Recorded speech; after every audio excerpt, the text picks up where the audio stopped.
Namo tassa bhagavato arahato samma sambuddhassa.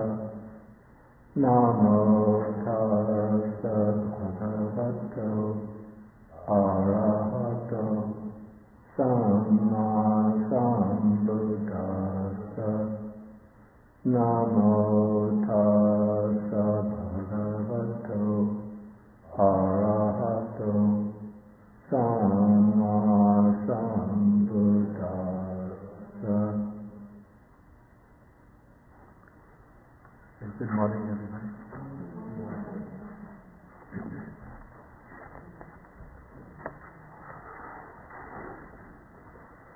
Okay, there was a handout. Everybody, I assume, has gotten the handout.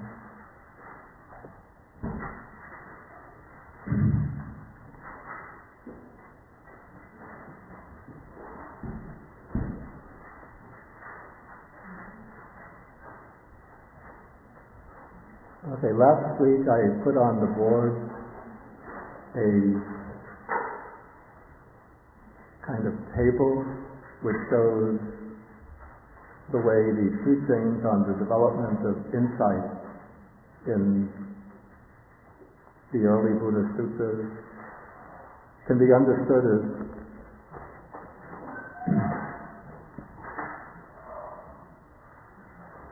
involving what we call the intersection of two basic lists of two basic sets of components. One are what I call the substance or the material component, and this is the groups of factors, the groups of categories into which the Buddha has organized the constituents of a living being, the sentient being. And so we have the 5 aggregates, the 6 sense bases, then 4 elements, sometimes there are 6 elements, 18 elements mentioned. Then we have the different types of feelings, and then there's a classification in terms of faculties, the sense faculties, or different types of feelings which are considered as faculties.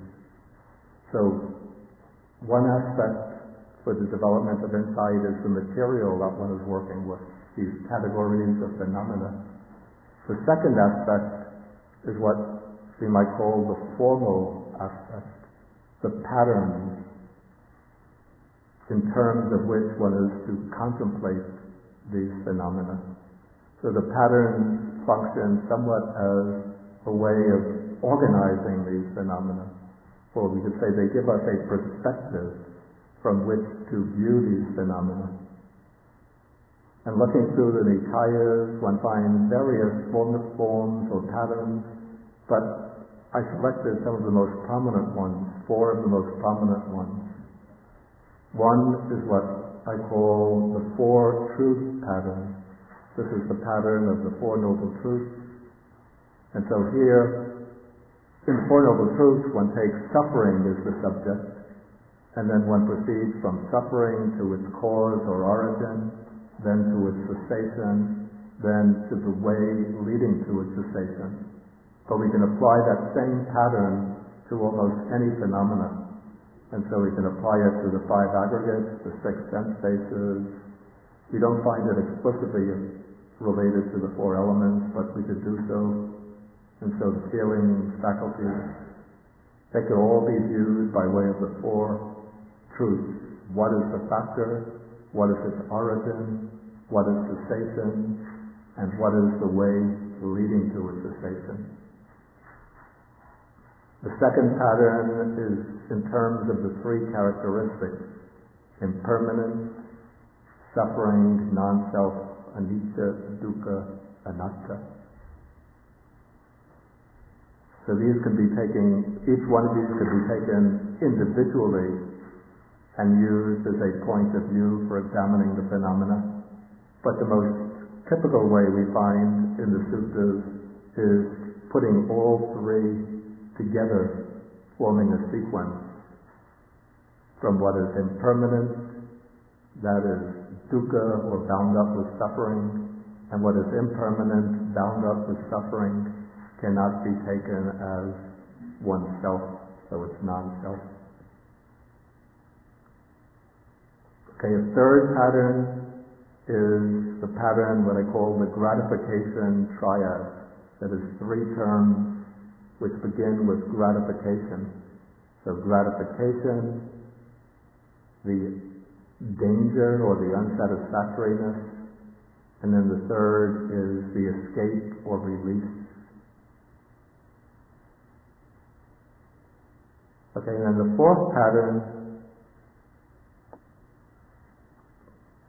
preserves the gratification triad, but it precedes it with 2 other factors to make a fivefold pattern. There's the origin and passing away, and then gratification, danger, and escape. Okay, so in the table that I handed out, I filled in at least some of the most important suttas which illustrate those patterns with regard to each of the 5 types of subjects. And all of these suttas are taken from the Samyutta Nikaya, in which these patterns are most prominent. We also find them in the other Nikayas, at least Majjhima Nikaya and Anguttara Nikaya, but at least having some examples all from one Nikaya is useful. Okay, so last week we went through a sutta we started the section on the 5 aggregates, starting on page 335 of the book. And I went through a sutta called Phases of the Aggregate. And this sutta treats the 5 aggregates in terms of the 4 truth patterns.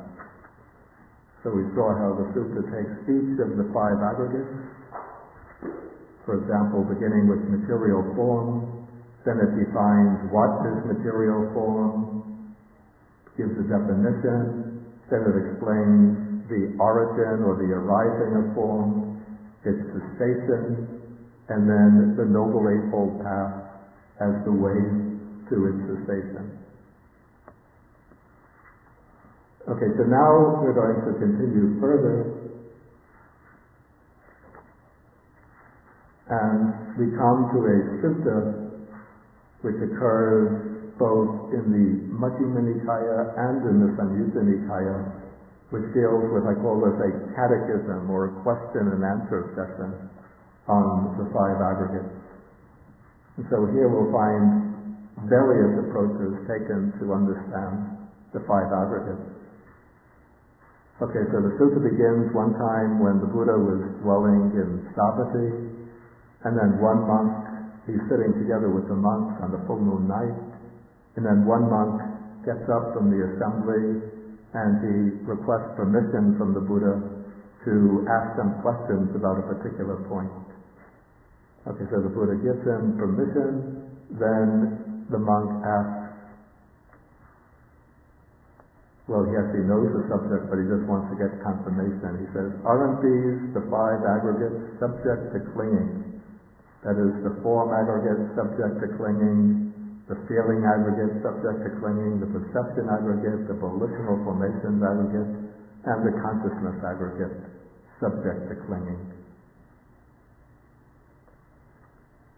Okay, so this confirms simply what are the 5 aggregates. Then the monk asks, in what are these 5 aggregates subject to clinging rooted? Then the Buddha says these 5 aggregates subject to clinging are rooted in desire. The word here is chanda. The word chanda is what we usually translate as desire, and sometimes the word chanda can have a positive meaning. It can signify a wholesome quality. When it's used in this sense, chanda is one of the factors of striving. For example, when the Buddha speaks about right effort, he says, how does one apply right effort? Here, one generates desire. One arouses a desire for removing unwholesome qualities and for developing wholesome qualities.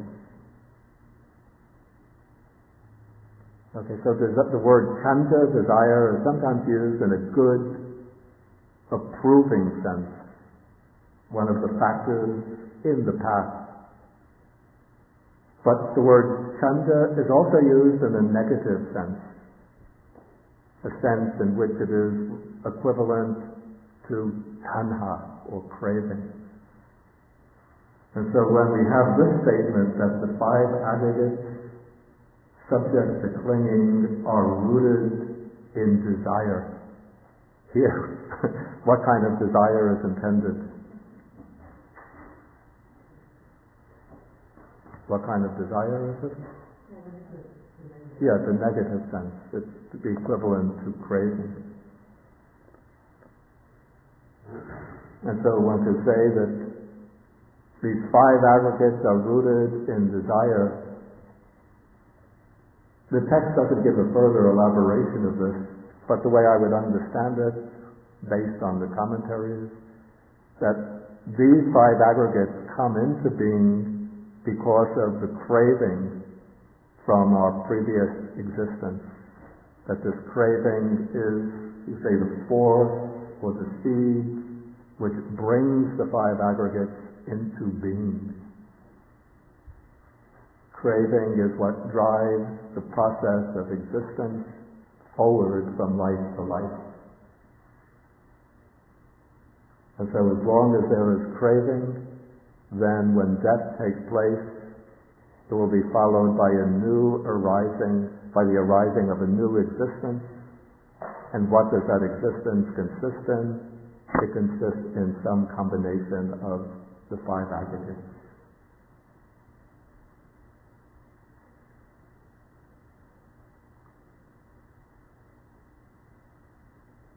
And then as long as life continues, as long as there is craving present within the stream of the mind, whether dormant or active, then when death takes place at the end of this existence, that craving becomes the force that brings into being still another existence. And that new existence again will be a combination of the 5 aggregates. Okay, so next the monk asks a very subtle question, an important question and a subtle question. Now we speak about the 5 aggregates subject to clinging. I'll write the full expression on the board in Pali.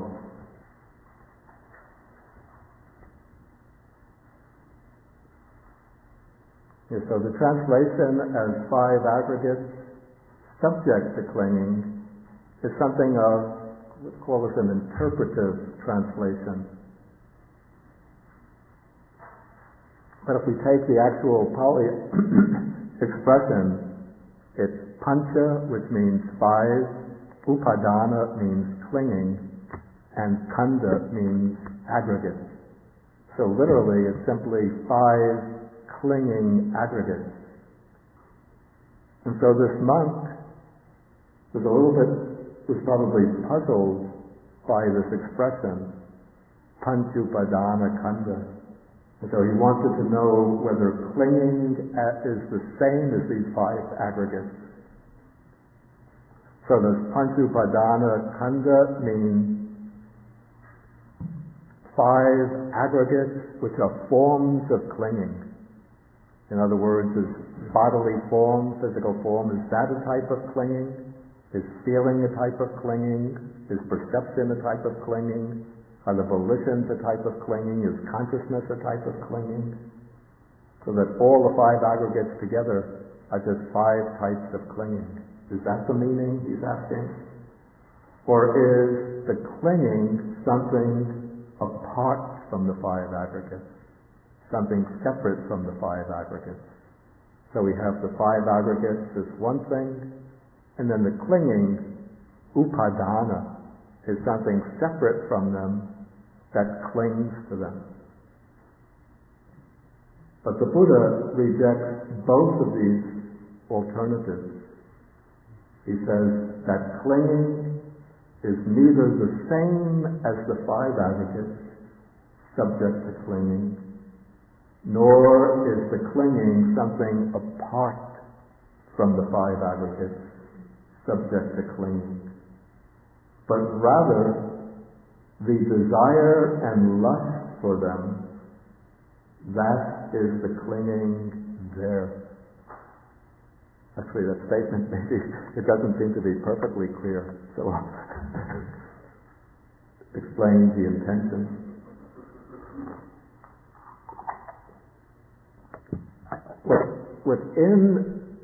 We take the five aggregates, and then we take each one individually. Is material form clinging? No. Material form is just matter, or the body. Is feeling clinging? So feeling is just the way of experiencing the object, whether pleasant, painful, or neutral. Is perception clinging?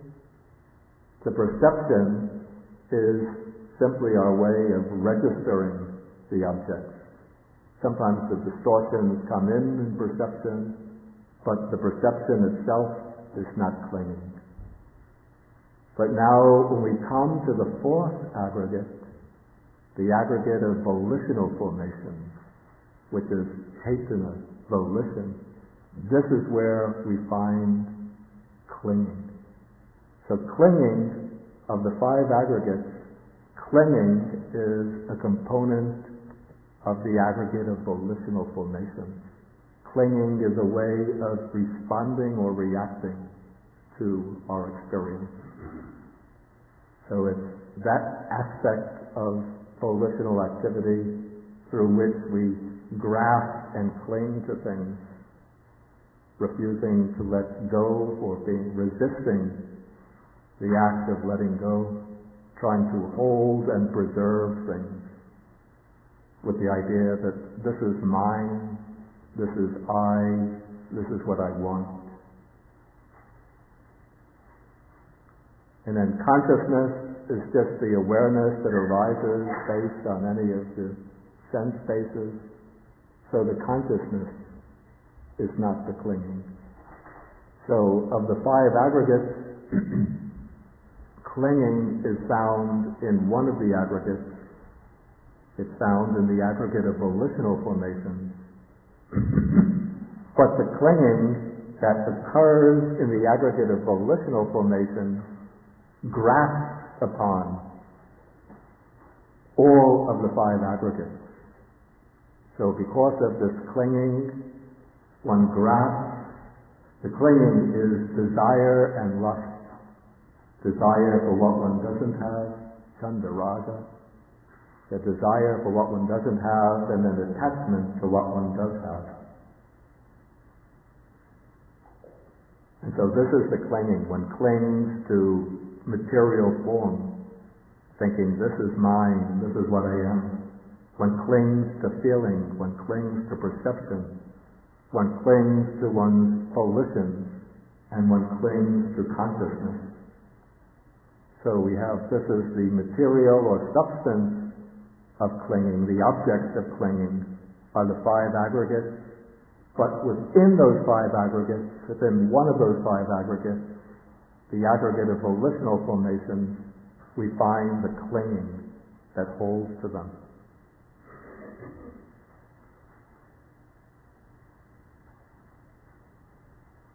So the Buddha says, the desire and lust for them, that is the clinging there.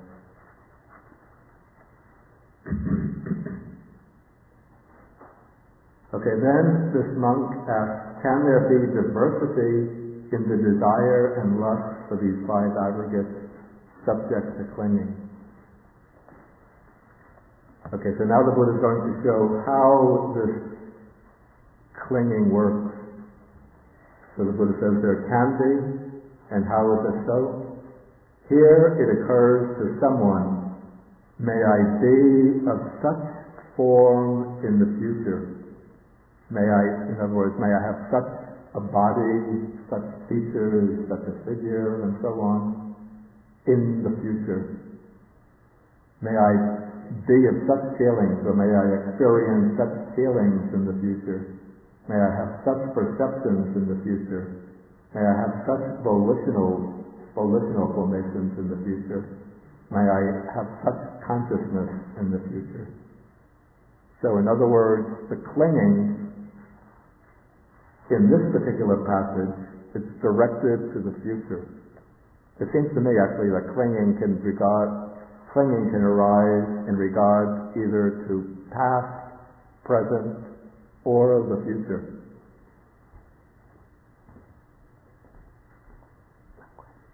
But I think it's better to hold the questions till I ask for questions. Otherwise, if each time you come up, then it sort of interferes with the continuity. Okay.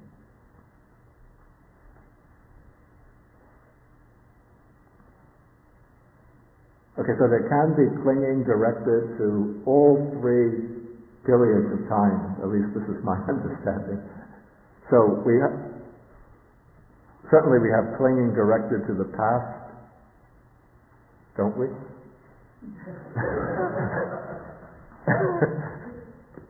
We have memories, we hold on to these memories, kind of nostalgia.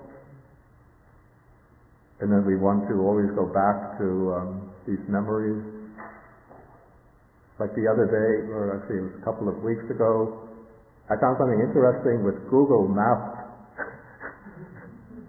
that one could enter an address and then it will take you to pictures of the place where you direct the address. And so out of curiosity I put in the address of the house where I grew up in my childhood. And the house is still there. It looks very much the same the way it did in those days. Then you can move the cursor through the street. So I had thought to myself, I bet in those days the cross streets nearby used to have these little shops, one shop after another, and I had thought to myself, I bet that all of those shops have been knocked down and it's been replaced by a Walmart or a Stop and Shop or giant shopping mall. But I took a walk on the computer down that street, and to my surprise and pleasure, the little shops are still there. There's like not one of these, is it CVS? Or these big pharmacies, but it's still a little local pharmacy shop on the corner, and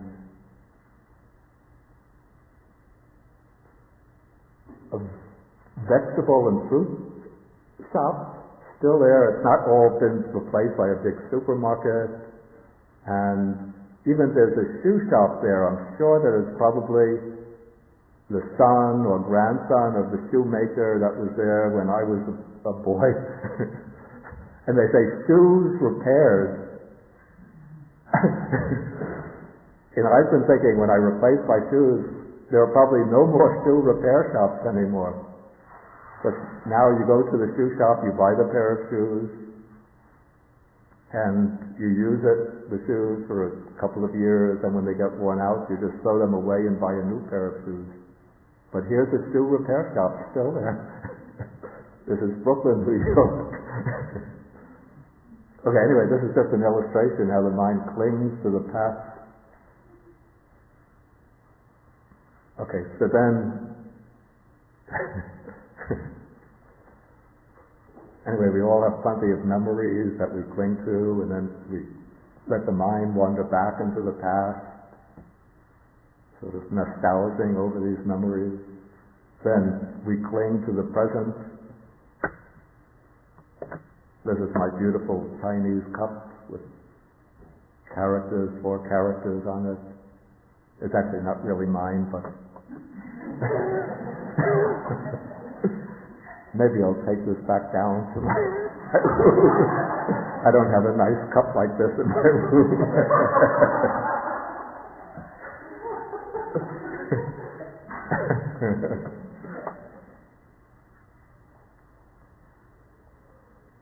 Okay, then we have clinging to the future. Okay, I want to have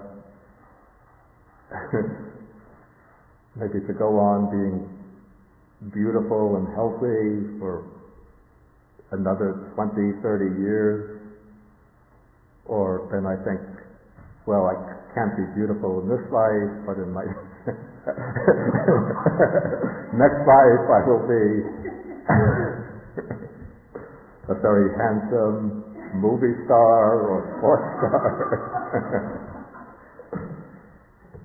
Let me not come back to this human world. I will become a handsome deva, deity. And then similar with regard to feelings, perceptions, volitions, consciousness, we have this desire always projecting towards the future. And so this is how there is diversity in the desire and lust, or desire and attachment for the five aggregates.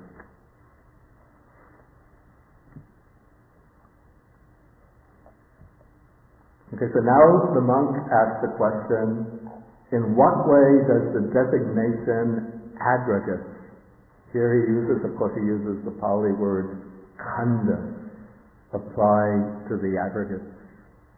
This word khanda is used in the Pali text in various senses. Sometimes it's used to refer to, I think the trunk of a tree is called the khanda.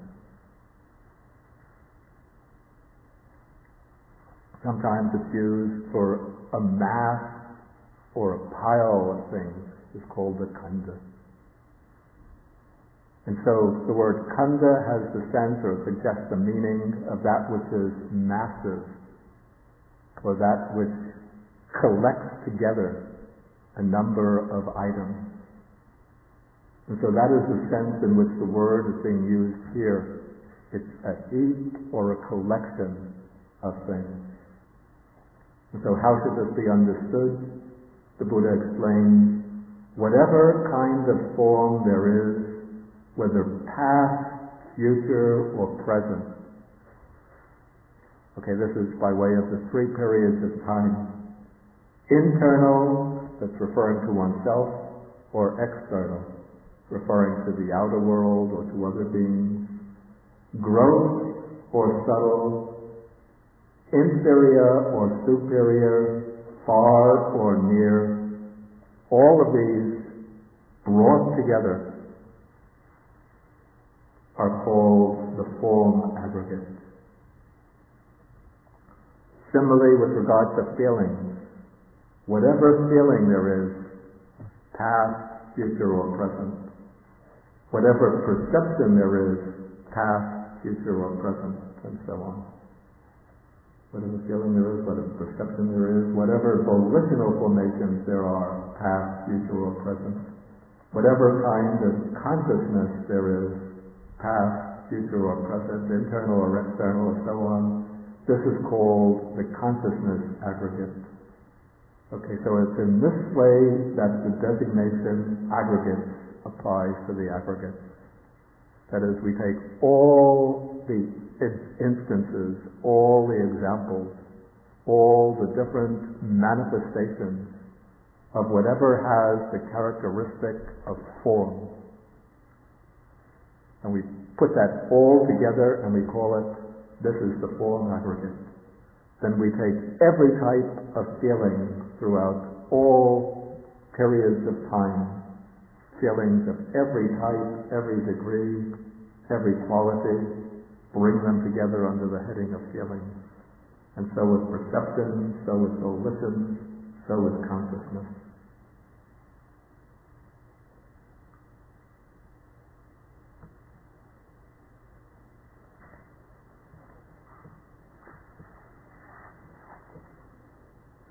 Okay, then the monk asks still another question. He says, what is the cause, what is the condition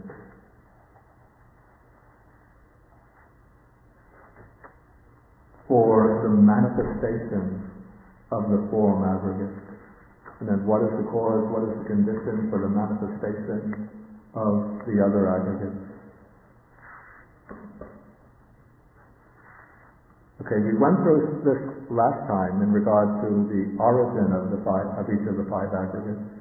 But here there's a little difference in the Buddha's answer in regard to the form aggregate. Okay, here the Buddha says, the four great elements are the cause and condition for the manifestation of the form aggregate. Last week, when we were going through the earlier sutta, this is on page 336, the top of page 336, the question is raised, what is form? Form is the four great elements, and the form derives from the four great elements. And with the arising of nutriment, there is the arising of form. With the cessation of nutriment, there is the cessation of form. And the way I understood that, the way I explained it last week, I understand that passage to be referring specifically to the form or the matter of the physical body, because the physical body depends upon nutriment. If we don't take any food, then the body starts to lose its mass until one becomes famished, and then if one doesn't get any further nutriment, then one will die and the body will disintegrate. But here the answer is given that the four great elements are the cause and condition for the manifestation of the form aggregate. But what is the form aggregate? It's the four great elements and the matter derived from the four great elements. So this is a little bit puzzling. How could the four great elements be a cause and condition for form when form consists of the four great elements? So the way I would understand it, or I would understand it in this way, we have these four great elements, and these four great elements relate to one another as enabling conditions or necessary conditions, that in order for three of the great elements to exist, the fourth element must exist. So if we ask, how is it possible for the water element, the fire element, and the air element to exist? They depend on the earth element. How is it possible for the water element to exist? How is it possible for the earth element, the fire element, and the air element to exist? They depend on the water element. How is it possible for the fire element to exist? It depends... No, that isn't it.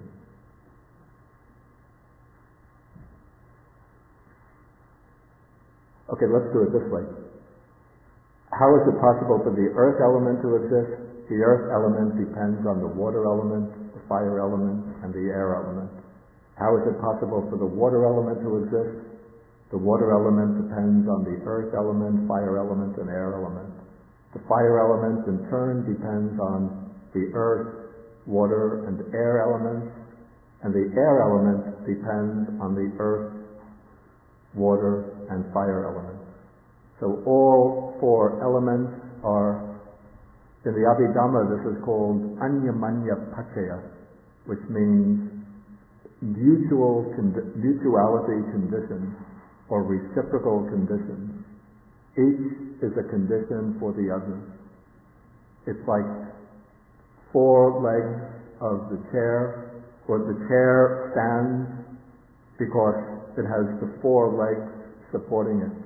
If we remove one leg of the chair will topple over.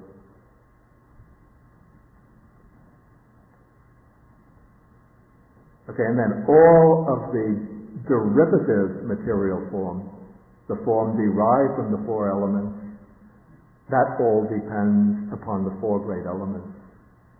So the form of the eye, ear, nose, tongue, body, visible form, sound, smell, taste, texture, all of those depend upon the four great elements.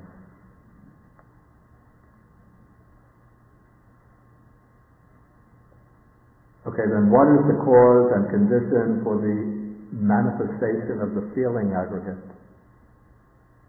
The cause and condition is contact. What is contact? Contact is coming together of consciousness with an object through the sense faculty. And so when contact takes place, feeling arises based on that contact. So feeling is based on the contact, how one experiences the object, whether pleasantly, painfully, or with neither pleasure nor pain.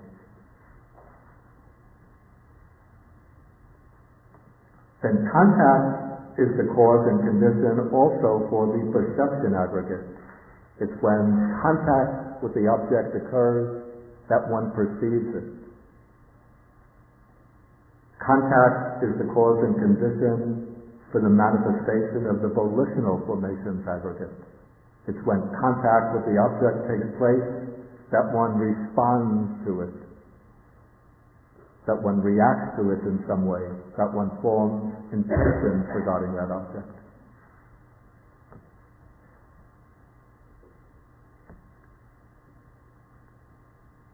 If I'm looking around and I don't see, say, I'm waiting for some friend to meet me at some place. I'm standing on the corner. I keep on looking down the street. I don't know which direction he's coming from, whether north, south, east, or west, so I keep on looking around. Until the contact takes place to perceive him, until the contact takes place, then I won't perceive him. And so I just stand there looking around. But when he comes walking down one of the streets, then through the eye, the consciousness makes contact with his form. Then there comes the perception of him. Then based on that perception, there comes some volitional response. Then I might walk towards him to meet him. So in this way, volition depends upon contact. The name and form is the cause and condition for the manifestation of the consciousness aggregate. Again, this is something I explained last week, but I'll just go over it very briefly again. That even though we speak about consciousness making contact with an object, as though consciousness can exist on its own, but actually consciousness always occurs bound up with name and form. So the consciousness is based on this physical body, so it's connected with form. And consciousness always arises together with what we call name or nama. What does name consist of? It consists of feeling, perception, volition, and attention and contact. And so in order for consciousness to exist, it has to be based on these five factors that make up name or nama. There's no consciousness without some coexisting feeling, coexisting perception, coexisting volition, coexisting attention, and all of those depend on contact. So consciousness is occurring in one mode based on name and form, And when a new contact occurs, that new contact will give rise to a new feeling, a new perception, new volition, new attention. Then still another contact takes place, and then that's followed by still another feeling, another perception, another volition, another attention.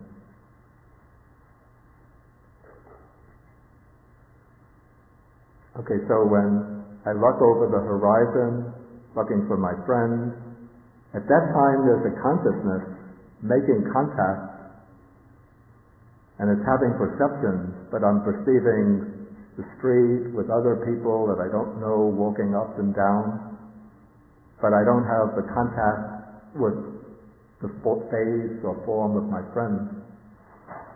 And so there's one kind of feeling occurring. Maybe this is a neutral feeling. There's a perception occurring, but a perception of people that I don't know. The volition is just to stand there and keep on looking, not to move. But then the contact takes place with the form of my friend. Then maybe there comes a pleasant feeling, because now he's arrived. Then there's the perception going with that. The perception, that's my friend. And there comes the volition, let me walk towards him. And so everything changes because of the new contact. Then maybe we're walking together down the street. Then I look up and I see a coffee shop.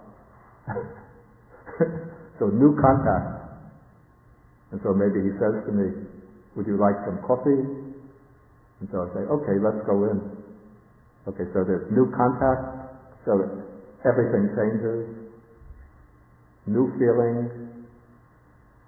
Again, it's a pleasant feeling if I want to drink coffee. If I don't want to drink it, then just a neutral feeling. If I don't like coffee, then maybe sometimes unpleasant feeling. Or if I've sworn to give up coffee because it keeps me up at night, then maybe there's an inner struggle. If I like coffee, but I've sworn to give it up, conflict. Conflicted feeling. Okay, so then, actually in this case, first the perception, sign, first there's a contact with the sign, Starbucks, latte, what is it, South American latte, with fresh baked pie, apple pie. Okay, so contact, then here first the perception, identifying the meaning of the sign, then connecting that meaning with the idea of drinking coffee, then the feeling, the pleasant feeling, the volition, the desire to go into the shop. So all of this becomes new depending on the contact. Okay, so, and then all of these are changing, and so the consciousness is changing together with the changes in the contact, name and form and so on. So they're actually name and form and consciousness are always locked together, interwoven, occurring together like two sides of the same coin.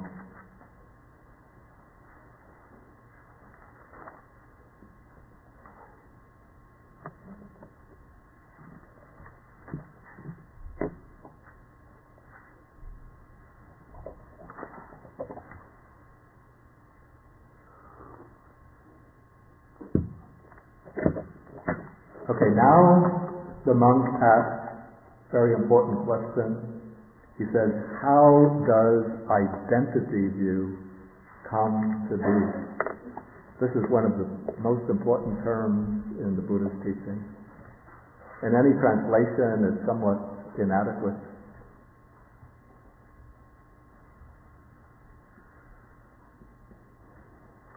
Okay, so the word here that's translated as identity view in Pali, it's Sakkaya Ditti.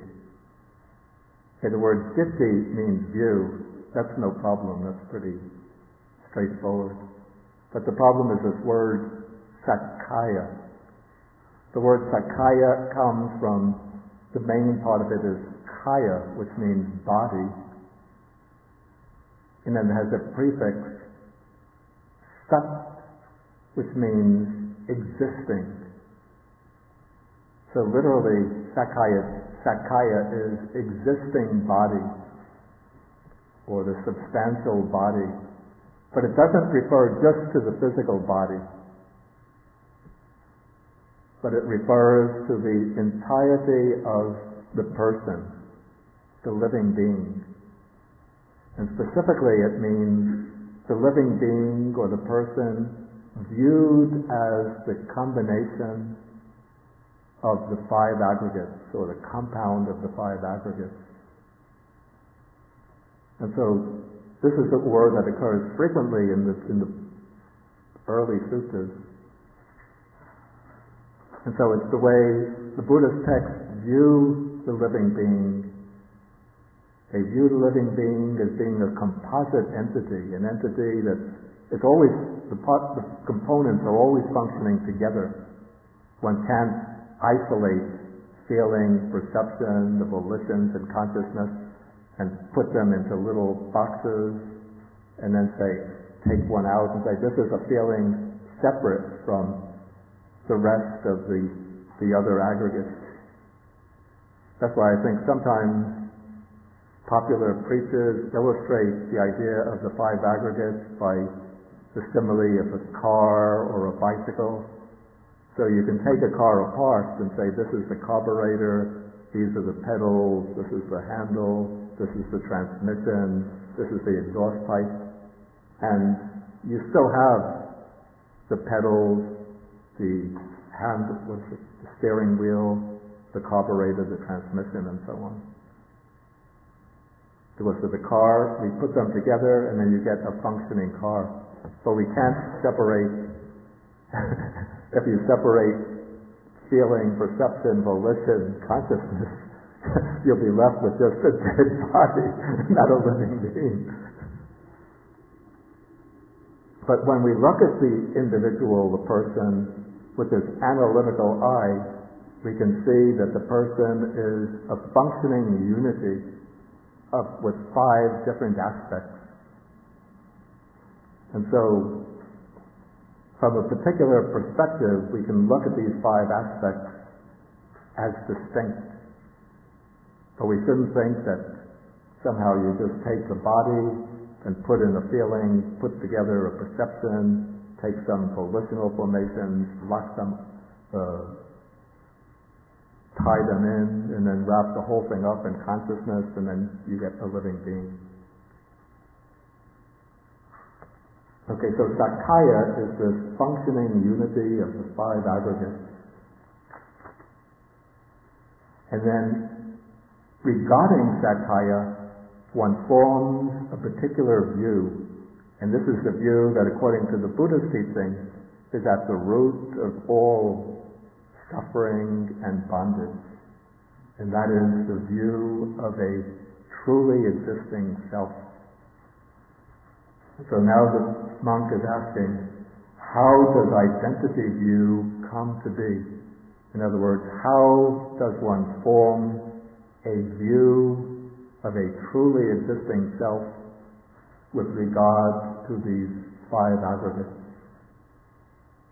And so the Buddha is going to explain Sakkaya Ditthi, the view of a self, in terms of the person who is called, the word used here is the uninstructed worldling. The Pali word is Puttujana.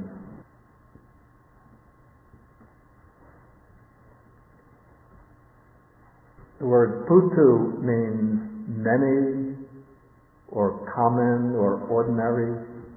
And so Puttujana is the ordinary person.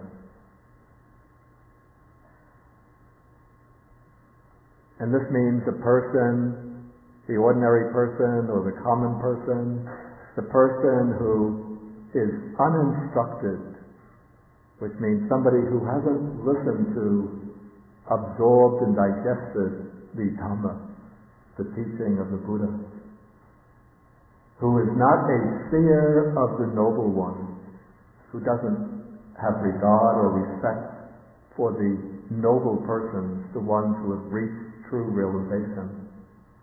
and who is unskilled and undisciplined in their Dhamma. Unskilled in the Dhamma means they haven't learned the Dhamma, and they're undisciplined in it, which means they haven't trained in the Dhamma. Who is not a seer of the superior persons, the saintly persons, and is unskilled and undisciplined in their Dhamma. Okay, so such a person, here we come to the view itself. Such a person regards form as self, or self as possessing form, or form as in self, or self as in form. Similarly, he or she regards feeling as self, perception as self, the volitional formations as self, consciousness as self, or self as possessing consciousness, or consciousness as in self, or self as in consciousness.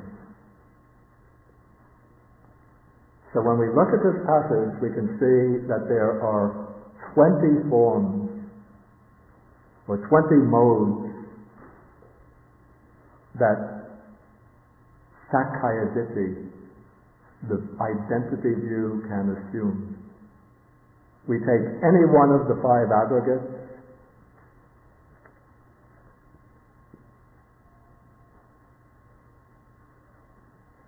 okay, so taking X to represent any one of the 5 aggregates, so we have 4 ways in which that aggregate can be related to the idea of self. The first is simple identification. One thinks, I am the body, or the body is myself. That's with regard to form. Second, one conceives of the self as being something distinct from form, or whatever aggregate is being considered. Something distinct from it which possesses it. This is illustrated by the example of, for example, a farmer possesses the cow. So the cow is one thing, the farmer is another, but the farmer owns the cow.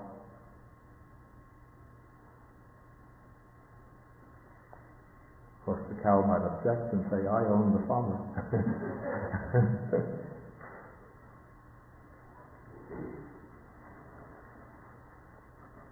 Okay, the third way, again, there's a separation between self and the aggregate. The aggregate exists in the self.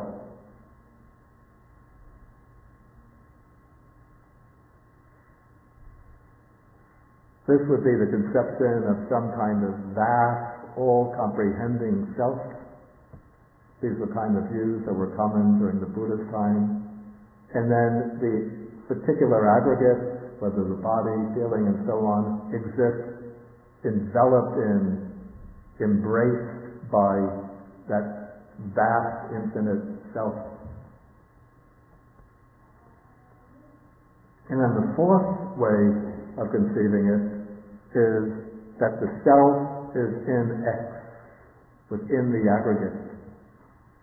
So one might think that the self is something very small, very minute, maybe like a soul existing within the heart of the body,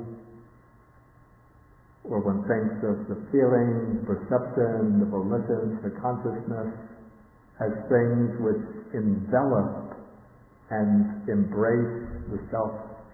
So the self is at the center within these 5 aggregates. Okay, so X represents any of the 5 aggregates, and so one can form any of these 20 forms of identity view.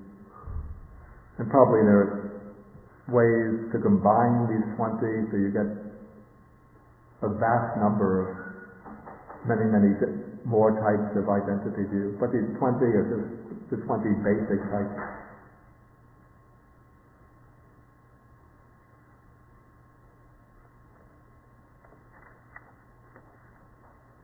Okay, so those that is identity view, and then the monk asks, how does identity view not come to be? And then the Buddha answers, and then the answer is given with regard to the instructed noble disciple, the Arya Sadhaka. In my understanding, this is my understanding, some people ask whether noble disciple here means one who has become a noble person. I think that is the kind of ideal of the noble disciple, the one who has actually become a noble one. But I think noble disciple has a broader meaning to include those who are not yet, maybe not yet reached stream entry, but they've heard the Dhamma, understood the Dhamma at least intellectually, and they're practicing in accordance with the correct path in order to overcome the wrong views and the different fetters. So the noble disciple is not necessarily a disciple who is a noble one, but it's a disciple who is of a noble quality of mind, or it could be even a disciple of the noble one. But this is, the noble disciple is described as instructed, one who has heard the Dhamma, understood the Dhamma, who is a seer of the noble one, who has regard for the noble person, and is skilled and disciplined in their Dhamma. Such a one does not regard form as self, or self as possessing form, or form as in self, or self as in form. And so he does not regard feeling as self, perception as self, volitional formations as self, consciousness as self, and so on. In other words, this passage is simply a negation of the previous one. So the disciple who correctly understands the Dhamma, even without actual penetration of the truth, this disciple doesn't hold to any of the types of identity view, doesn't grasp any kind of view of a truly existing self.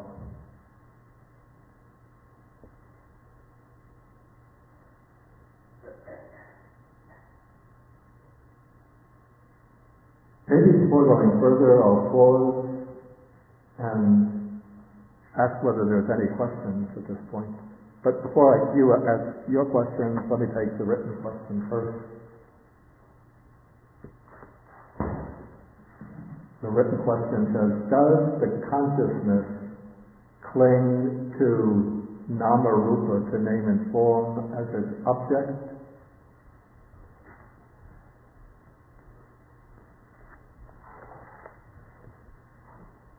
Okay. Does the consciousness cling to name and form as its object, so that clinging is not only found in volitional formations?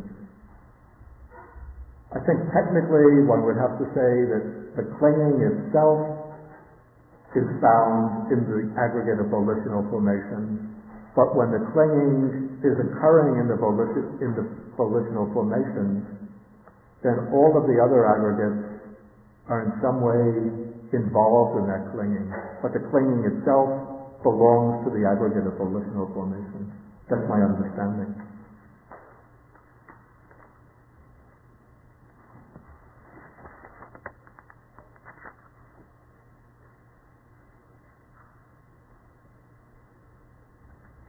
Okay, but I have to give priority to the people who actually come to the class. Somebody has a lot of questions, but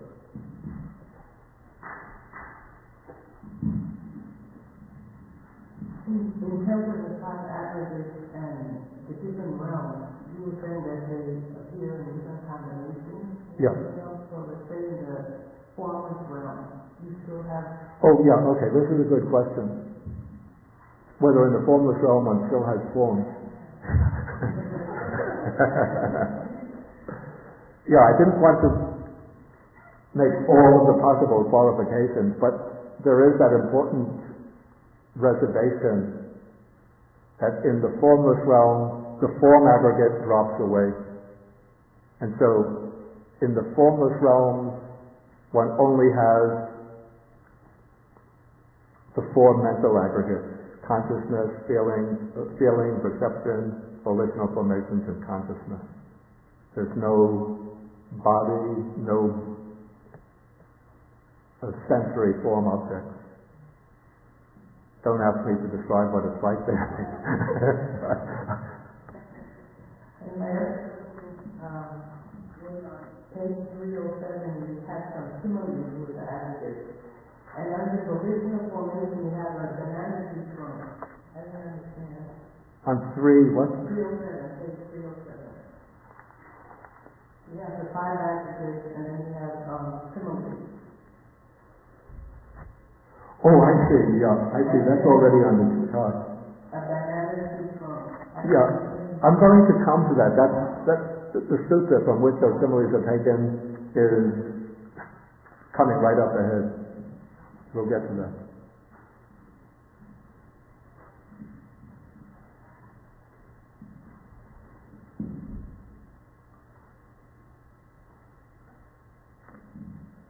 I cannot distinguish self-possessive X and X is self. Will you give the definition of self later? Because when X is in self, it seems to me self-possessive X. Yeah. So what's the difference between X in self and self-possessive X?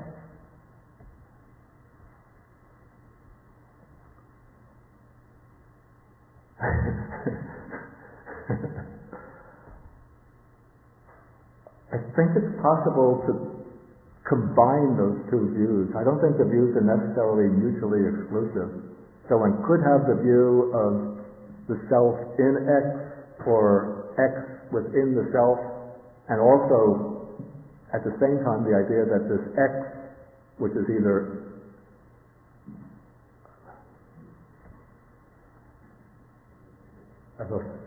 one could have, combine these two views. Self possesses X, and the self is in X, or X is in the self. One could combine. You can't combine those two, the last two, but self possesses X, and X possesses self. I'm getting all mixed up. Self possesses X, and self is in X, or self possesses X, and X is in self. You're shaking your head. The Chinese text, the Sutra here, actually says, instead of self possesses X, it says X is separate from self.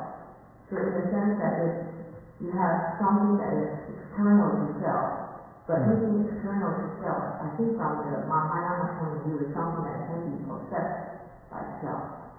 And I think I've asked you this question before. And therefore, in that case, you have something separate from self that's not in self or being the bigger part of self. So that actually is exactly four different modes. Second and third are I think because these don't make logical sense, that's why X is not self. It's perfectly logical. The first one is X equals self. Yeah. The second one is X does not equal self, complete separate. The third one is X is a smaller circle, self is a bigger circle. The fourth one, self is a smaller circle, X is bigger. The fourth, completely different mode. That's at least the Chinese text. Possible, but I just know the Pali would have attanam, rupavantang attanam, which is possession. It doesn't necessarily posit complete separation. So I have to say this, I'm not sure whether the two can be combined. But in any case, there's some difference in modality between being the self within the aggregate, or the aggregate being within the self. Those two are mutually exclusive, one could see. And whether possession can be combined with them or not, but at any rate, using that expression, self possesses X, it indicates a different modality or a different nature to that relationship. So I think that's why it's mentioned separately. Understood? I think we need this definition of self later. Okay, let me try to do it now.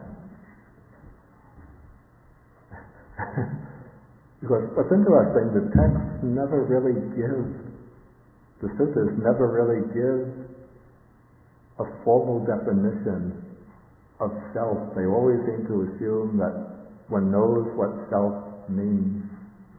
But there is a distinction made. You see the word atta, or its different forms, atano, atana, atanam.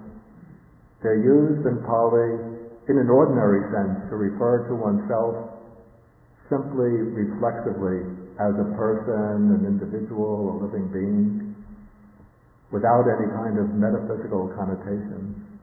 So that's the ordinary use of the word self in Pali, just like we use the word self in English. I did this myself. This is my own. You have to take responsibility for yourself. Okay, so that's the ordinary sense of the word self, which the Buddha doesn't reject, but he uses this as part of conventional discourse. But what he is sort of targeting through his teaching is the idea of some kind of, let's say, an entity, a substantially existent entity, which is the, let us say, it's a, I would define it as an enduring center or basis of personal identity.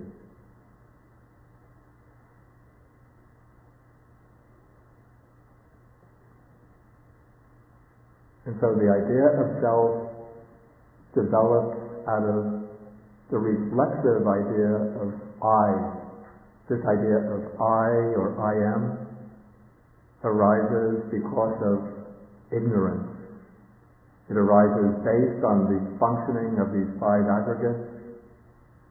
And because of these five aggregates are intricately interwoven, and they're arising and passing with extreme rapidity, and so based on that distortion of perception, not being able to set one's personal identity into the five aggregates, not being able to perceive the arising and passing away of the five aggregates, we think, I am, I exist.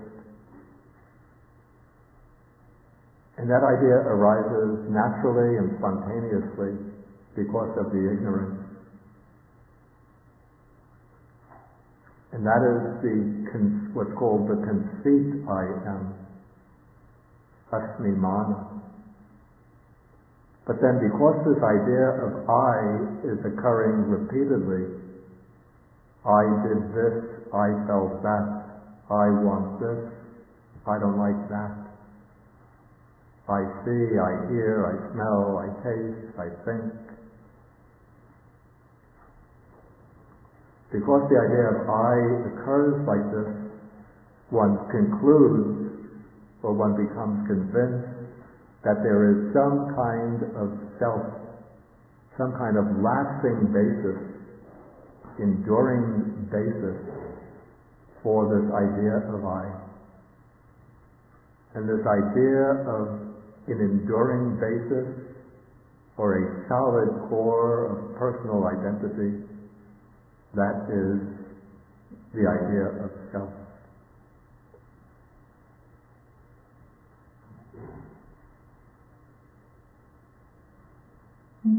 That's another question. What's the difference between the manifestation of form and the arising of form? Because for the manifestation of form, there's four great elements. Yeah. But for the arising of form, it's nutriment. The nutriment has four types too. So what exactly is the meaning of manifestations. Here, I don't really understand. I don't take it that there's a substantial, significant difference between manifestation and arising. And even though technically there are the four types of nutriment, but I think in regard to when it says that nutriment is the cause of the arising of the body, I think it's referring there to the solid nutriment, to the edible nutriment, not to contact, volition, or consciousness.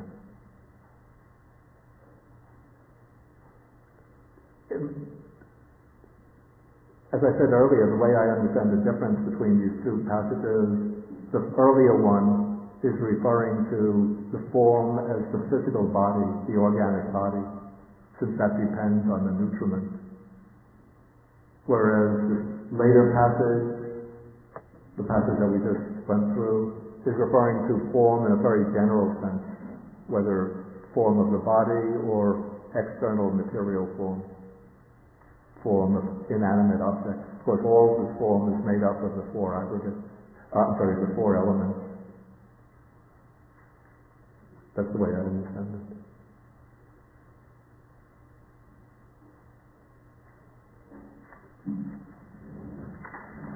Doctor, can I ask a technical question? Yeah. You use the word diversity, saying that there is diversity in the desire and lust for the five aggregates. What does diversity mean? Here, diversity means differences. So there are differences in this desire and lust because the desire and lust in one case is relating to form, another case relating to feeling, another case relating to perception, and so on. So the desire and lust is different depending on which of the five aggregates it's related to.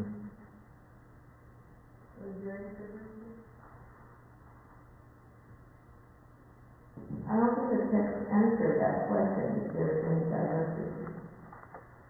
It only says, if it happens in the past, in the future, present, and so on and so forth. Does that mean there is diversity or there is not no diversity?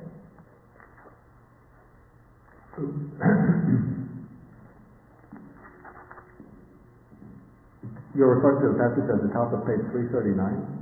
Well, yeah, start from the bottom of page 338. Yeah. That is the question. Yeah. Then page 339 is the answer. And I cannot tell from the answer whether there is diversity or there isn't diversity. Yeah, I think, the answer is, because the first part of the answer is there can be monks.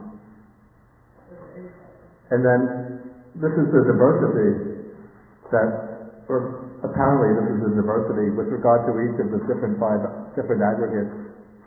There's some difference in the way it occurs. As usual in the text, you don't have lengthy explanations because they have to keep it compact in order to preserve its memorization. So often the detailed explanations we have to work out for ourselves, forcing us to think.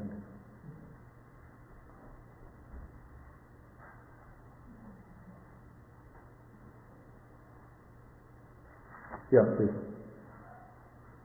I have a clinging to this question of consciousness, and I just keep asking you too many times, but I'd like to ask one more time. Here, million form is the cause and condition for the manifestation of consciousness aspect. Now, consciousness million form is not only a condition, but it is the cause for the arising of consciousness.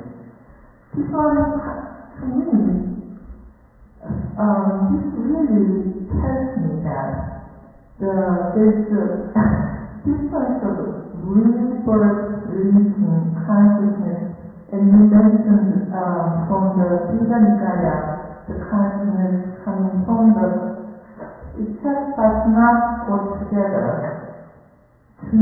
So to me, what we call consciousness begins together or after the arising of nama-rupa. Before that, it's very different. It's just always this bothers me, this paragraph. I'm not quite sure that I get the point. Because if You're thinking the consciousness that is coming over into the rebirth process won't be associated with name and form, is that it? well, before the conception, there is no nama-rupa, right? For the newborn. Yeah. So that means there is no consciousness at the moment until you have the conception. I mean the nama and rupa as a newborn life. In order for conception to take place, or at least, let's say, in order for a new being to come into existence, it's not in order to, it's the consciousness of a new being begins with the new being, begins with the nama, the form, nama-rupa of that new being, not before that. That's the anyway, this gets to be a complicated issue. Will you stay for the discussion period? Sure. Let's deal with that question there. Otherwise, I really want to move on because I want to complete this. And now these complex, complicated issues would maybe require a lot of discussion.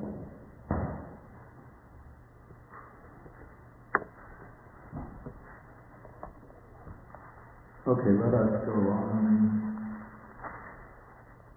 I really wanted to make sure that the parts that I've covered here are clear, not to go into a lot of tangential discussion.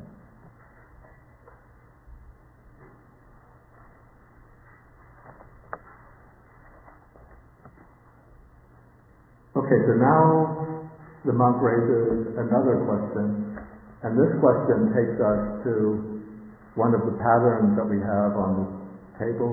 This is the Gratification Triad. So the monk asks, what is the gratification, the danger, and the escape in regard to the five aggregates? So then the Buddha says, the pleasure and joy that arise in dependence on form. This is the gratification of form. In other words, because of form, pleasure and joy arise. So one sees some beautiful object, hears beautiful sounds, experiences anything else, any other kind of physical object through the senses, and that might give pleasure and joy. This is sukha and piti, I think. So sukha somanassa. Okay, so what is the danger or the drawback or the unsatisfactoriness? Form is impermanent, bound up with suffering and subject to change. Okay, and so if one is clinging to the form that one experiences because of pleasure and joy, not only the outer form but also the form of the body, one clings to the body because it is a source of pleasure and joy, then the form is impermanent, it's bound up with suffering, and it undergoes change. Beautiful woman clings to her beauty. When she's young, very beautiful. She gets a lot of pleasure and joy because people admire her. Men are attracted to her, people praise her. Okay, but she gets older, the facial features change, they're impermanent, the beauty starts to fade, then she experiences illness, pain, accidents, so suffering. Okay, and then this is all, everything is subject to change. So this is the danger or the drawback or the unsatisfactoriness and form. So then what is the escape or the release from form, the removal and abandoning of desire and lust. One gives up the attachment and craving for the form, and then one is delivered from form, released from it. Similarly, with feeling. Feeling is itself pleasure and joy. Independent on perception, we perceive things that are nice, beautiful, attractive, and then that gives pleasure and joy. Independent on volitional formations, we engage in activities that bring pleasure and joy. So that is the gratification, the enjoyment.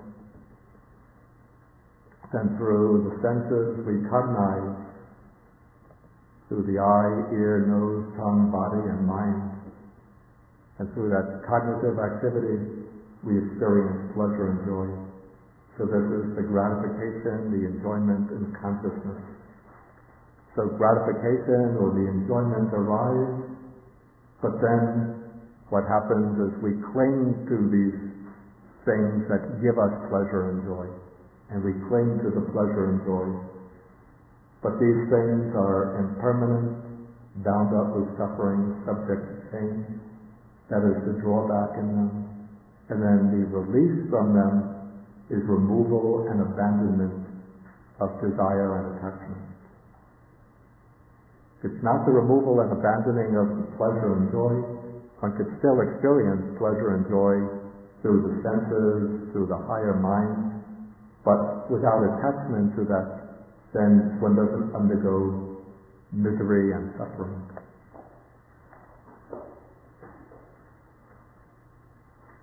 Okay, so this takes us through the gratification triad. Then the monk asks another question. How should one know and see so that in regard to this body with consciousness and regard to all external signs, all external objects, eye-making, mind-making, and the underlying tendency to conceit no longer occur within? Okay, this is a very deep question. How can we overcome this, forming this idea of I, and then ascribing this idea of I to this body with its consciousness? That means all of these five aggregates together, and to all external objects. Usually the external objects we take to be mind. So this is mind-making, thinking in terms of I and mind, I and mind. Then the underlying tendency to conceit. This is the deep tendency to think I am, and then based on that idea of I am, one compares oneself to others and thinks, I am better, I am equal, I am worse. So these are three different modes of false thinking here. Thinking in terms of I, or I am. Thinking in terms of mind, that is mine. And then forming this idea, these ideas of conceit. I am better, I am equal, I am worse. So then the Buddha teaches how to contemplate the five aggregates as being not self. Whatever, any kind of form whatsoever, whether past, future, or present, internal or external, gross or subtle, inferior or superior, far or near, one sees all form as it really is with correct wisdom, thus, this is not mine, this I am not, this is not myself. Any kind of feeling whatsoever, any kind of perceptions whatsoever, any kind of volitional formations whatsoever, any kind of consciousness whatsoever, whether past, future, or present, and so on, one contemplates all consciousness as it really is with correct wisdom. Thus, this is not mine, this I am not, this is not myself.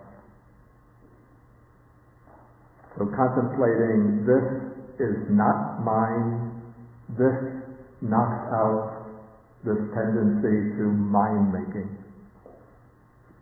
Thinking this I am not, this knocks out the I-making. Contemplating this is not myself, this also knocks out the I-making. And then when one knocks out the I-making, then one gives up the tendency to conceit.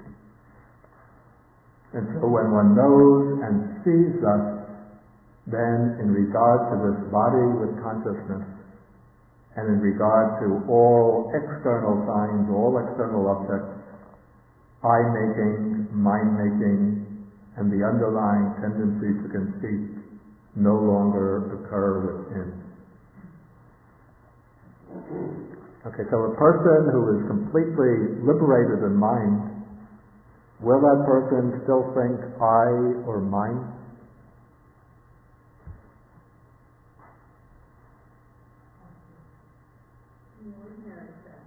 Right, exactly, correct. They could still think and speak I and mine, but in the ordinary or conventional sense. So, an enlightened person, like myself, can still consider this nice Chinese cup to be mine. No, we're joking. No, but if, say, they're given this cup, so they'll still think, this is my cup, but there's no grasping or clinging based in this idea of mine. And they'll still use the expression I when speaking with others as a term of conversation, just conforming to the conventions of ordinary speech. But there's no clinging to this idea of I as being some kind of truly existing entity. And then they don't go around actively comparing themselves with others, but they might recognize that I am superior to this one in terms of this quality, or this person is superior to me in terms of that quality, but this doesn't become a basis for conceit, for either thinking I am better, or combatively I am just as good as you are, or dejectedly thinking I am worse than that one. In that person.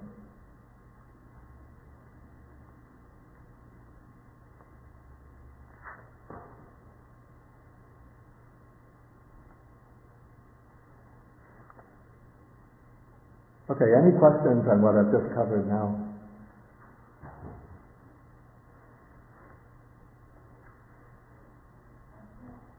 Yeah.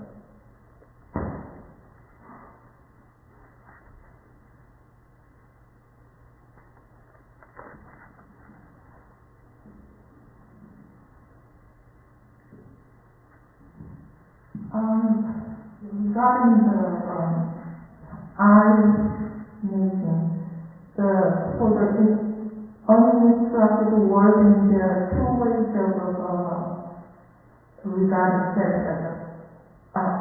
Four ways, as it says, prohibiting four ways. And then for the wise people, the Buddha gives the three. This is not mine, this is not myself.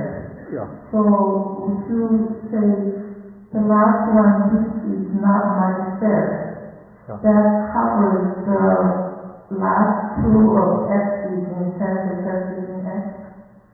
I think the one, this is not myself,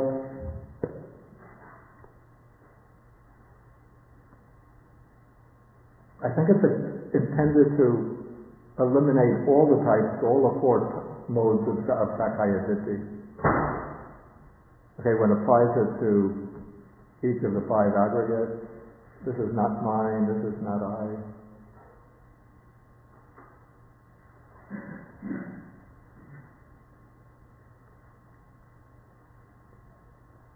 Okay, it seems that when you're saying this is not myself, one is taking each of the aggregates and saying, this is not myself.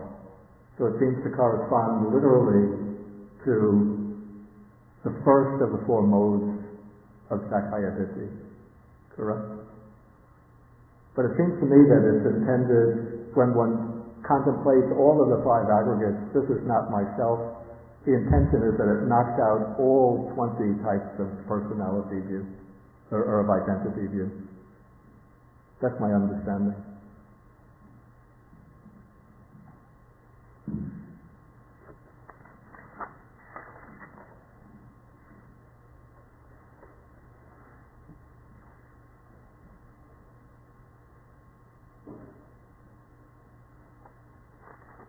Okay, then there's one question here, maybe it's related to your question.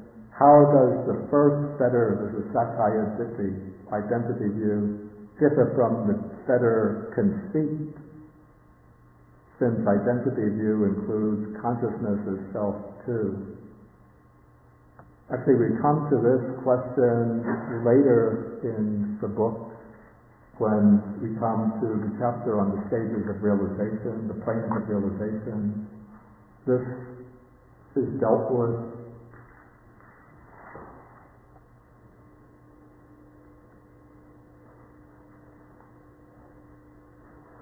in the sutta that occurs on page 402, starting on 402, the Kamaka Sutta.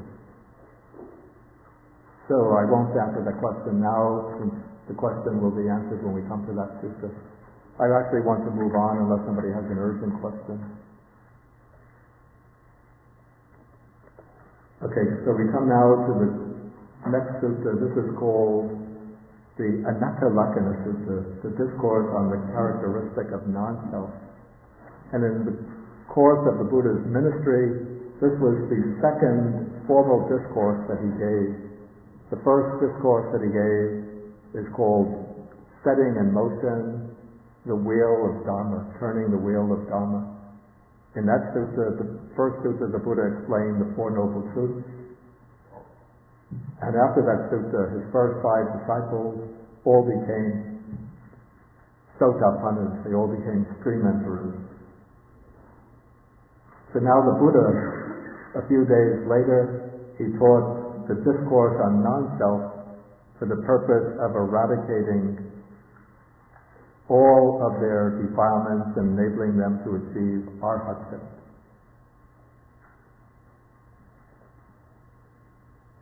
It's interesting that if they became Sotapannas, then they would have eliminated Sakkaya Ditthi, all views of self. And so it seems, why should they have to listen to a discourse on non-self, since they had already eliminated the view of self? But maybe it's just continuing to get that idea reinforced by the Buddha, then gives an extra punch to the mind to wipe out the idea of I am, that subtle clinging to the conception of I. Okay, so the Buddha says, addressing the monks, he says, monks, form is non-self, for if form were self, this form would not lead to affliction, and it would be possible to determine form in this way. Let my form be thus, let my form not be thus. Okay, so if form were self, then it would always have to be in a pleasant or desirable condition. It could never become a cause for misery and suffering. And we would have such power over the form that we would be able to control it so that it can form exactly to our will. What we want it to be, it would be. What we don't want it to be, it would not be. So we want my form to be handsome or beautiful. I just have to think. No need for me to use any kind of makeup or go to the beach to get a nice tan. But I just have to think Let my form be beautiful and I become beautiful. Let my form not be thus. I don't want the form to become old, decrepit, sickly. I don't want to fall ill. So I just have to think, let my form not be thus, and none of this would happen. I remain always young, always healthy, always alive. I never die. But because form is non-self, form leads to affliction. So the idea of self, this is an important component of the idea of self. Going back to Boway's question earlier, it implies the idea of control or mastery. If something is self or belongs to self, I should be able to exercise mastery over that thing, so that it would not lead to affliction, and I can determine it exactly according to my will. But because form is non-self, form leads to affliction, and it is not possible to determine form. Let my form be thus. Let my form not be thus. Okay, then the same argument is presented in relation to each of the other aggregates. If feelings were myself, then I would never undergo affliction, I would never experience painful feelings, misery, dejection, sorrow.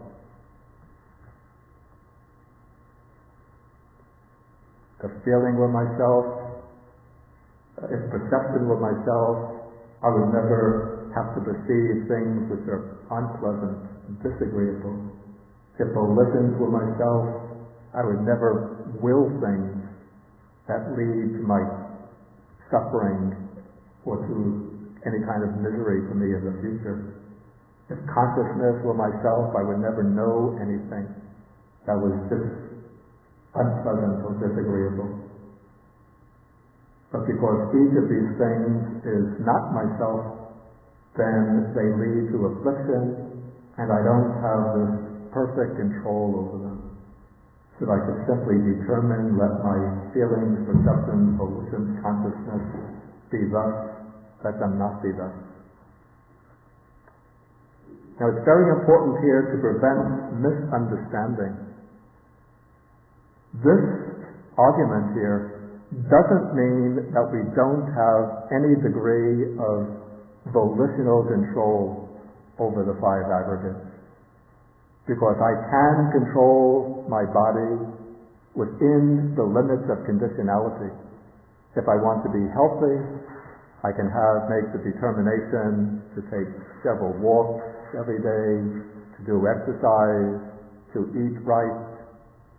So you can't be going to McDonald's for 3 meals a day and then sitting back on the sofa, flicking the remote control and watching the TV all evening and saying, what can I do? I have no control over the body. Then you get fat, then you get heart disease, and maybe stroke, and then say, what can I do? I'm just following what the Buddha says, no control.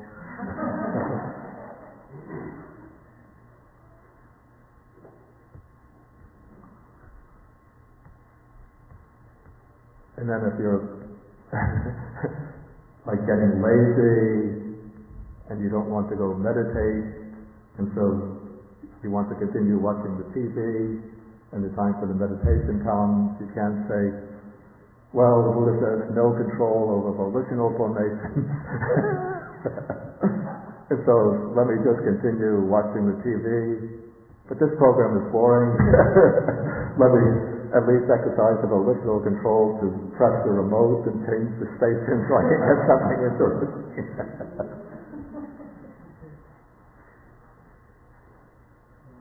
Okay, so this is the basic argument that what's rejected here is what I call mastery over the five aggregates, which means that we could control the five aggregates completely completely in accordance with our will.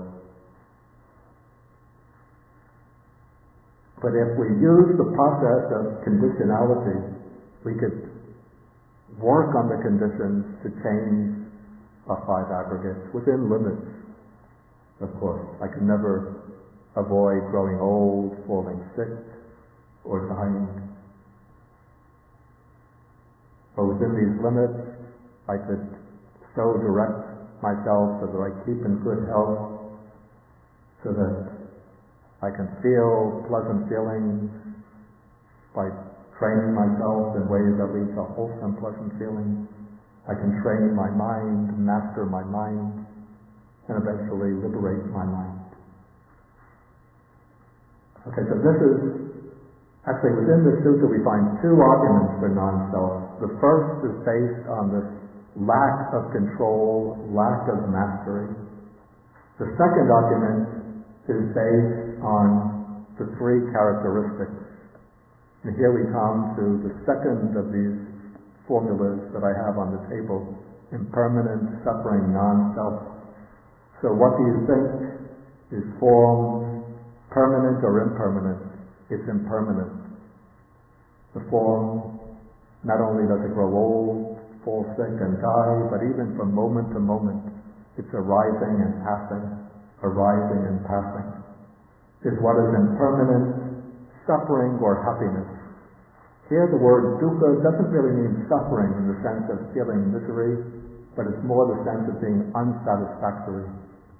So what is impermanent, arising and passing away, is dukkha. It's unsatisfactory.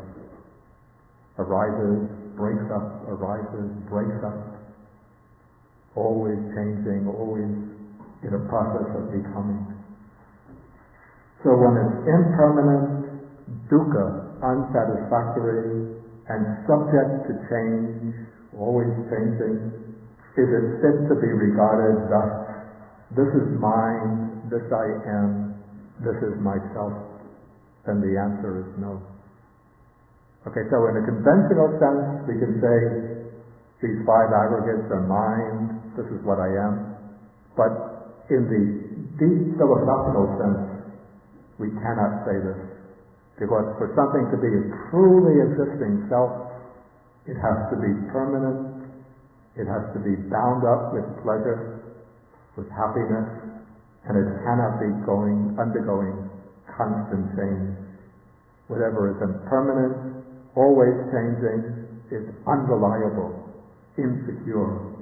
And so if we say, this is myself, then that thing we're identifying, this is myself, is arising, vanishing, arising and vanishing. So it means myself is constantly arising, constantly vanishing. But the self has to be something which is lasting, which is enduring, which is permanent. Okay, so the same position is developed with regard to all of the 5 aggregates. And so then the Buddha sums up and he says, therefore, any kind of form, whatever, whether past, present, or future, and so on, should be regarded with correct wisdom. This is not mine, this I am not, this is not myself. Any kind of feeling, whatever, volitional formations, consciousness, all of this to be regarded with correct wisdom. This is not mine, this I am not, this is not myself. Okay, seeing thus, the instructed noble disciple becomes disenchanted with form. He no longer takes the form to be mine and I. He becomes disenchanted with feelings, with perception, with volitional formations, with consciousness. Becoming disenchanted, he becomes dispassionate. That is, his attachment or craving fades away, disappears, vanishes. Then through dispassion, viraga, his mind is liberated. And when the mind is liberated, there comes the knowledge it is liberated. And he understands destroyed is birth, The cycle of rebirth is finished. The spiritual life has been lived. What had to be done has been done. There is no more coming back to any state of being. Okay, so this is what the Blessed One, the Buddha, said. The monks were elated and they delighted in the Buddha's statement. And while this discourse was being spoken, the minds of the group of 5 monks were liberated from the taints by non-clinging. So this is how those 5 monks achieved arhathood.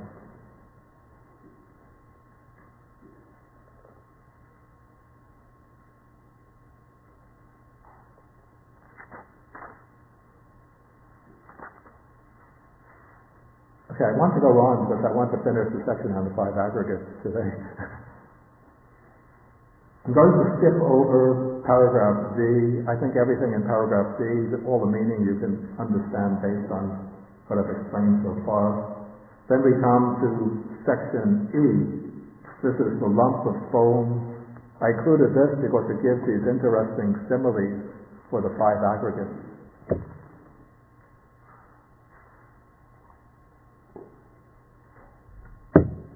So the Buddha was living at, now it's called Ayodhya, on the bank of the river Ganges. And so as they were sitting by the river, the Buddha spoke to the monks and said, suppose that this river Ganges was carrying along a great lump of foam, and a man with good eyesight would then take up that ball of foam and would inspect it, ponder it, and carefully investigate it.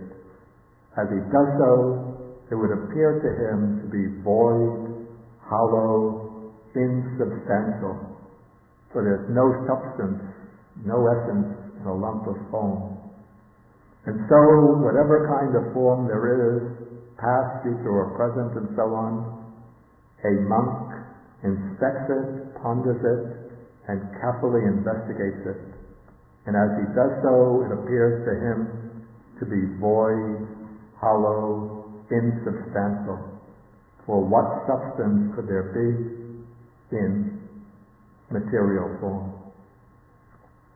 So this body looks to us solid and substantial, but even if we use science, we investigate the body, it's made up first of cells. We take the cells, we look into the cells, they're made up of molecules. The molecules are made up of atoms. The atoms are made up of subatomic particles, which are just little particles or bundles of energy. In most of them, most of each atom is just empty space. They say that the matter, the nucleus of the atom, would be like putting a football in the center of a football field. And the electrons might be like a few spectators sitting in the stands, and the rest of the atom is just like all of the empty space of the stadium. And so the body is just like that, or all matter is like that, even the solid matter of the table, solid metals, mostly empty space. Okay, so that's the simile for material form. Then for feelings, suppose that in the autumn it's raining and there's a pool of water and then big raindrops are falling, and as the raindrops hit the surface of the water, a bubble arises and bursts on the surface of the water. Then a man with good sight investigates it, and the water bubbles appear to him void, hollow, insubstantial. In the same way, the meditating monk investigates feelings, and he sees that a feeling arises, it just subsists for a moment, then it bursts and vanishes. And so, when one is doing the insight meditation, examining feelings, one sees that even in 1 second, feelings are arising and vanishing many times. They just come, burst, and vanish. And even the feelings that we seem to be persisting, that seem to be lasting, if we attend to them closely, we see that they're made up of a sequence of feelings, each one arising, passing, arising and passing. So that's the simile for feeling. And perception, let's take a modern example. On a hot summer's day, you're driving along the road, and ahead on the road you see a pool, what looks like a pool of water. But when you get to the place where that pool of water should be, it's gone, no pool of water. Then you look further ahead on the road, and there's another pool of water. But when you get to that spot, the pool of water is gone. So what do you find? The pool of waters are just mirages. Hollow, substantial, empty. Okay, and so whatever perception there is, past, present, or future, and so on, we inspect it, examine it, and it appears to be void, hollow, insubstantial. Perceptions are just momentary events. They depend upon sense faculty, object, contact, whole combination of factors. There's no kind of substance in the perception. Okay, the fourth simile, suppose a man comes along who needs heartwood, solid wood, maybe to make some article of furniture. He takes an axe and he goes into the forest. He sees the trunk of a large banana tree, a plantain tree, and he cuts it down at the root. Have any of you seen the trunk of a banana tree? Maybe people who have grown up in North America have never seen it. But when you take the trunk of a banana tree, what it consists of are just coils within coils within coils within coils. There's no core or hotwood to the trunk of a banana tree. It's a little bit like maybe saying an onion. If you want to get the solid core of an onion, you start removing one layer after another layer after another layer, until finally you come to the last layer and you say, the core substance of the onion will be in that. You move the last layer of the onion, and there's nothing inside. God. Okay, so the trunk of the banana tree is the same. You keep on removing till all of the coils are gone, and no substance, no heartwood. And so the volitional formations are of the same nature. We look into our volitions, we take apart one intention, one volition after another volition after another volition, looking for that self within. Who is the controller, the master, the one who's giving the instructions, the directions? And there's nothing but only these momentary events of volition giving instructions and directions. But no inner self, the doer, the actor.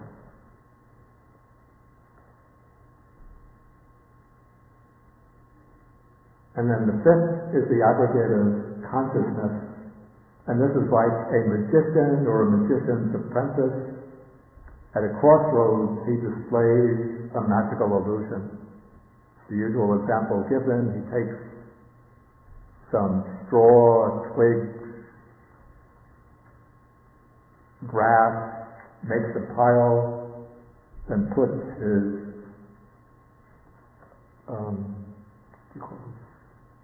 kind of kerchief in front of it, handkerchief in front of it, recites the magical formula, lifts up the kerchief, and there is a rabbit or a dog. Where does it come from? Okay, but somebody with good sight is inspecting and examining that magical illusion. And he goes up to the rabbit or the dog, tries to touch it, and his hand goes right through it. It's just an illusion that the magician has created through This is the Indian belief that the magicians have this ability, by reciting the appropriate mantras, to deceive people into perceiving things that are not there. Not like our Western magicians who just use tricks of perception. Okay, but when you try to find that object, nothing is there. So this is like consciousness. Consciousness is always showing us the world through each of the six senses, a solid world with apparently somebody within that's knowing, but when one investigates the consciousness, one sees it's just an active awareness that arises and passes away. So nothing solid or substantial there. Okay, then the last paragraph is the same as what we've already said. Okay, so this brings us to the end of the section on the five aggregates.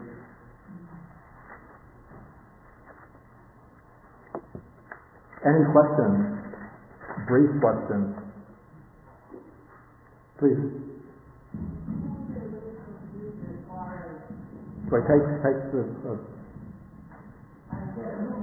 as far as the Buddha being in the time of taking from the Indian culture, and then what was his distinctive, so that as far as the aggregate, as the Indians believe more in the existing stuff that goes from one life to the other, and the Buddha saying that, what was the distinguishing thing that he did, apart from the Indian philosophy of that time? Where does the Buddha differ from the other Indian teachers? Well, generally the prevalent view, let's say that there were two prevalent views in India at the time. The most prevalent view was the view that there is some kind of permanent self. There were many different theories about the self, but all of the different theories accepted the idea that there's some kind of permanent self which goes on from life to life, which is immortal, unchanging. Some conceived of a universal self, some of an individual personal self, but they all had the idea of some kind of enduring permanent self. The other idea, not so popular, was basically a materialism, that the person truly exists only as the body, the mind is just a byproduct of the body. When the body dies, then everything comes to an end. So what the Buddha did was, first through the doctrine of non-self, he negated the views of all of the thinkers who proclaimed that there's some kind of self. And the Buddha said that the view of self is a fundamental delusion, which is a kind of manifestation of ignorance. So through that, the teaching of non-self, the Buddha rejected the dominant view of self, but through his doctrine or teaching of dependent origination, he showed that when there is conditions, when there are the right conditions, the process of rebirth continues. But it continues as a process, not because of some permanent entity, the self.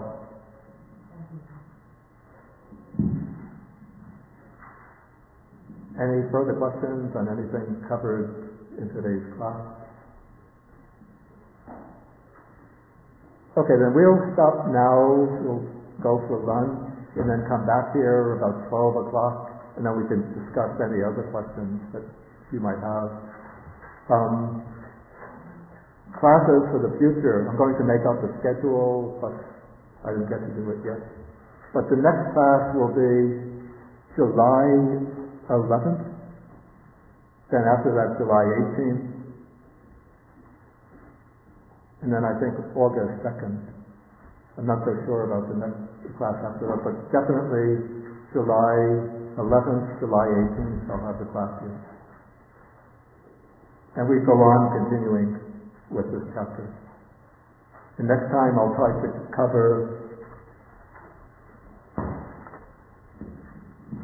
both the sense bases and the section on the elements. Both sections I'll try to cover next time.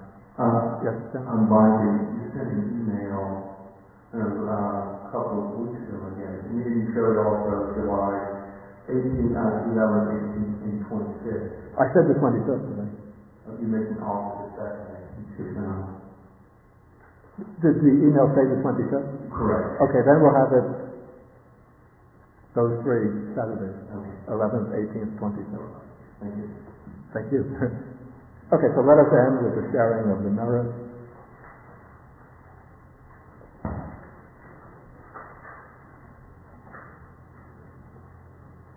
Okay, so we share the merits with the deities, the Buddhas or fair spirits, the Nagas, the dragon spirits, wishing them to be well and happy, to protect the Buddha's teaching, to protect the world, to protect ourselves and others.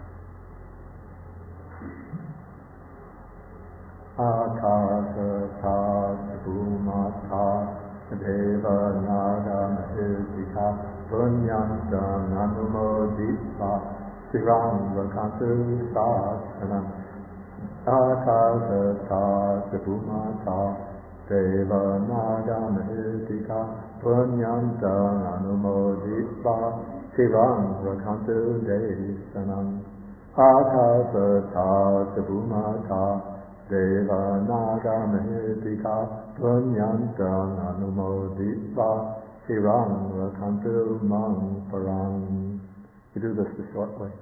Etavatatam hei sampadang punya sampadang sabbe devanumodantu sabbe bhutanumodantu sabbe satanumodantu Sabba sampati siddhya Pavagupadhaya Haditi hetato Esantare satakaya upapanna Rupi arupi cha Asanya sanino Tukha pamuchantu Pusantu nibuddhim